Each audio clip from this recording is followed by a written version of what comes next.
वृंदावन गए होते तो तुम देखते ब्रजवासियों की क्या स्थिति है। भगवान ने अपनी लीला को दिखाया और सबके दर्शन वहीं पर करा दिए। उधर भगवान ने जब कंस का वध किया तो कंस की जो पत्नियां थी, एक का नाम था हस्ती, दूसरी का प्राप्ति। तो जब कंस का वध हो गया तो दोनों ने शिकायत कर दी अपने पिता से। ऐसा मानना वर्णन आता है कि जरासंध की कन्या थी और जाकर जरासंध से शिकायत की। जब जरासंध से शिकायत की तो जरासंध ने क्या किया, भगवान पर चढ़ाई कर दी। और वर्णन आता है कि 17 बार भगवान कन्हैया ने जरासंध को युद्ध में हरा दिया। 17 बार। 18वीं बार किसी ने कह दिया उससे, एक काम करो, ब्राह्मणों को यज्ञ पर बिठा दो, अनुष्ठान पर।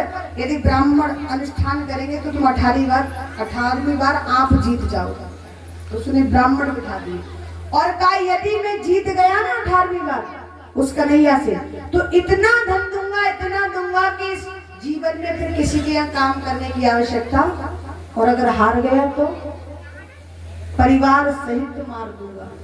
अब ब्राह्मण घबराने लगे। 17 बार तो भगवान ने पहले ही हरा दिया, तो 18वीं बार क्या होता।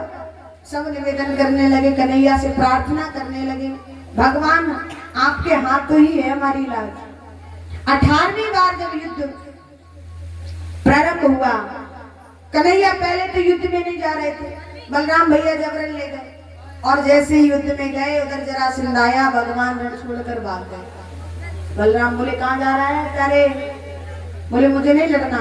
कहा अगर ऐसे रण से भागेगा तो तेरा नाम रण चोर पड़ जाएगा। भगवान बोले माखन चोर तो लोग कहते हैं, चीर चोर भी कहते हैं, और यदि ब्राह्मणों के लिए, भक्तों के लिए मेरा नाम एक रण चोर पड़ता है तो मैं स्वीकार करता हूँ। और भगवान रण छोड़ करके भागे। ऐसे भागे मेरे ठाकुर कि रात्रि में दौड़ते दौड़ते दौड़ते दौड़ते भगवान कहाँ पहुंचे, समुद्र के किनारे। और समुद्र के किनारे जाकर के विश्वकर्मा को आदेश दिया और कहा कि समुद्र में अंदर द्वारिका का निर्माण करो। सोने की द्वारिका बनाई, सुंदर नगरी बनाई। और रात्रि में ही कह दिया जितने भी मेरे मथुरा में परिवार जन है सबको यहाँ ले आओ। माता पिता जितने भी परिवार जन थे ना, सबको रात्रि में कहाँ बुला लिया, द्वारिका में बुला लिया। और भगवान जरासंध की भय की वजह से द्वारिका पहुंच गए। अब तो प्रेम पूर्वक वहां रहने लगे। धीरे धीरे समय अनुसार क्या हुआ, भगवान कन्हैया के जो बड़े भाई थे ना बलराम, उनका विवाह हुआ। एक रेवत नाम के राजा थे जिनकी कन्या थी रेवती मैया, उनके साथ। और प्रेम पूर्वक विवाह हुआ, कन्हैया रहने लगे। धीरे धीरे कन्हैया भी विवाह के योग होने लगे। तो एक राजा थे कुंदनपुर के जिनका नाम था भीष्म। उनके 4 पुत्र थे, रुक्मी, रुकुमरत, रुकुमपाल, इस प्रकार नाम थे, और कन्या नहीं थी। एक दिन क्या हुआ, राजा को एक सरोवर में कमल के पत्ते पर एक कन्या मिली और राजा ले आया।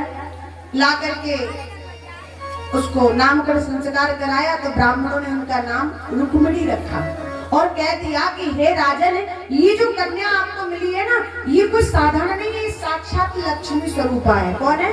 लक्ष्मी है। और इसका विवाह आप नारायण प्रभु से ही करना, क्योंकि ये लक्ष्मी है। इनका विवाह किससे करना है? नारायण।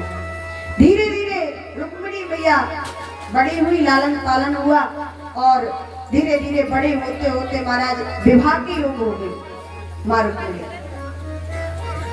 तो रुक्मिणी मैया की विवाह की तैयारी करने से पूर्व में ही क्या किया, उनका भाई था रुक्मी, उसने क्या किया, पिता को पता नहीं लगने दिया और चुपके रुक्मिणी मैया का विवाह किससे तय कर दिया? शिशुपाल से। ये बात जब मैया को पता लगी तो मैया ने अपनी भाभी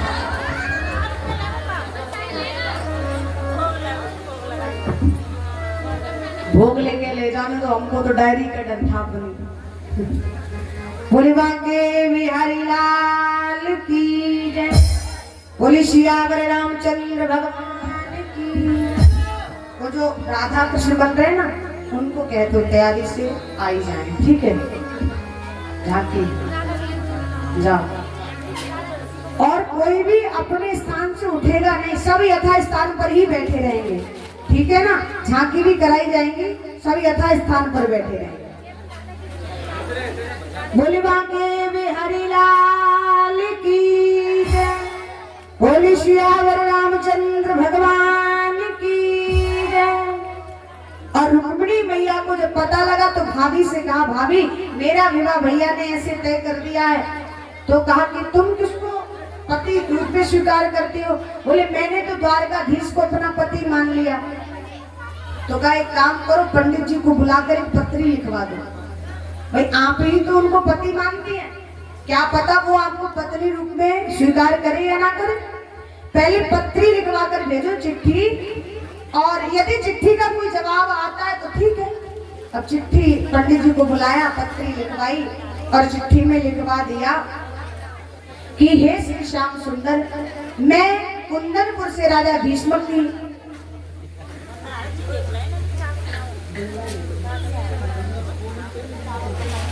बोले बांके बिहारी लाल की, राजा भीष्मक की कन्या रुक्मिणी, मैं आपको पति रूप में स्वीकार कर चुकी हूँ, अपना पति मान चुकी हूँ।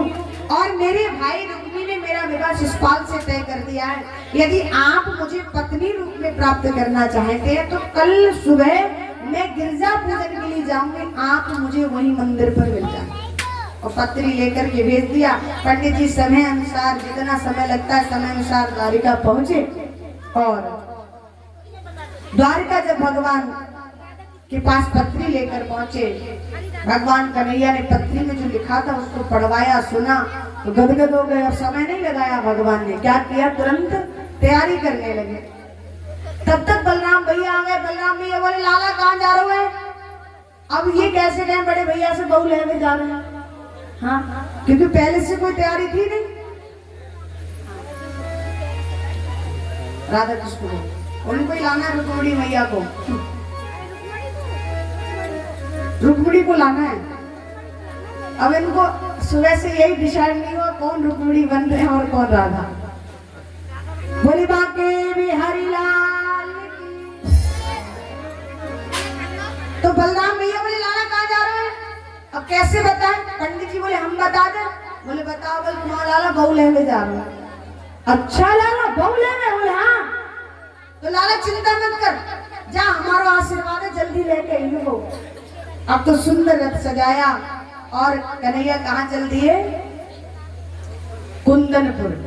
उधर मैया रुक्मिणी गिरजा पूजन के लिए आ रही थी मंदिर में, और इतने सिक्योरिटी गार्ड लगा रखे थे कि कहीं रुक्मिणी इधर उधर ना हो जाए, क्योंकि बिना मन के शादी हो रही थी। और वो भी माँ रुक्मिणी तो साक्षात लक्ष्मी स्वरूपा, लक्ष्मी का विवाह तो नारायण से ही होना चाहिए।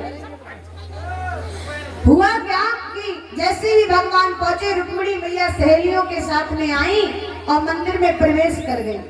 इधर भगवान ने रथ रोका और जैसे ही नीचे उतरे, एक बोलो हो चाल कितनी सुंदर है, दूसरा बोलो चाल बाजूबंद कितने सुंदर है, एक बोला मुस्कान कितनी सुंदर है।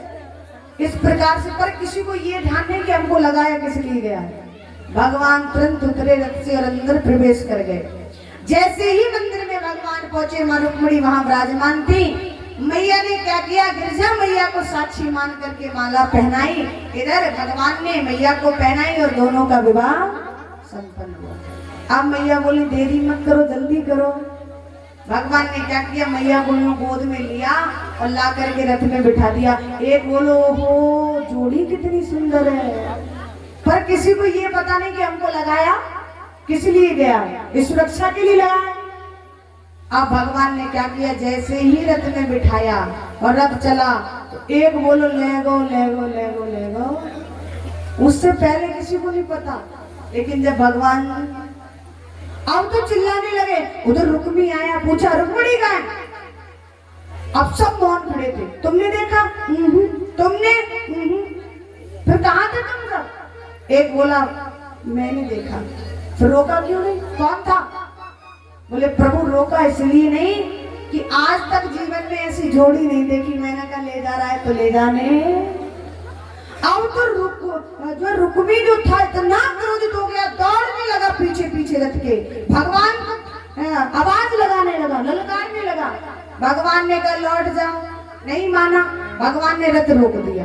और रथ रोककर जैसे ही रुक्मिणी को पकड़ा, मैया रुक्मिणी ने हाथ जोड़ लिए, स्वामी मेरे भैया को कोई दंड मत देना, वरना यदि आपने कुछ कर दिया तो आने वाले समय में कोई भी भाई अपनी बहन पर विश्वास। भगवान बोले थोड़ा सा प्रसाद देंगे और पीछे रथ से बांध दिया। पहले तो समझाया, नहीं माना तो, और सीधे कहाँ ले गए? द्वारिका। जैसे ही द्वारिका पहुंचे महाराज, द्वारिका में जब पहुंचे तो पूछा, लाला बहू ले आए? बोले हाँ ले आए।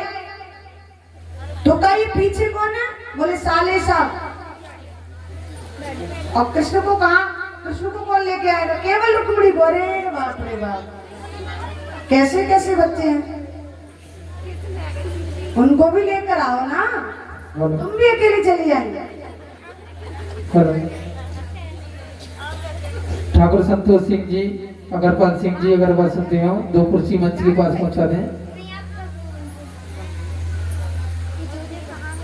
शांति व्यवस्था बनाए रखेंगे। बोली बांके बिहारी लाल की। और इसी